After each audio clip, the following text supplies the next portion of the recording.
சுமார் 128.34 million ringgit மதிப்பிலான சட்டவிரோத பணத்தை பெற்றதாக 58 வயது தொழிலதிபர் ஒருவர் ஷாலம் செஷன்ஸ் நீதிமன்றத்தில் இன்று குற்றஞ்சாட்டப்பட்டார். பி. ஷைலன் என்ற அந்த தொழிலதிபர் மீது 7 குற்றச்சாட்டுகள் சுமத்தப்பட்டன. கடந்த 2012 மற்றும் 2013 ஆண்டுகளுக்கு இடைப்பட்ட காலத்தில் ஒரு நிறுவனத்தின் வங்கி கணக்கிலிருந்து தமது சொந்த நிறுவனத்திற்கு இந்த பணத்தை பரிமாற்றம் செய்ததாக அவர் மீது குற்றம் சாட்டப்பட்டுள்ளது.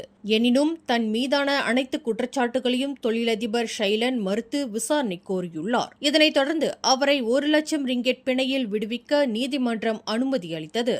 வழக்கு விசாரணை முடியும் வரை 2 மாதங்களுக்கு ஒருமுறை மலேசிய ஊழல் தடுப்பு ஆணையமான SPRM அலுவலகத்தில் ஆஜராக வேண்டும் என்றும் அந்த தொழிலதிபருக்கு நீதிமன்றம் உத்தரவிட்டது.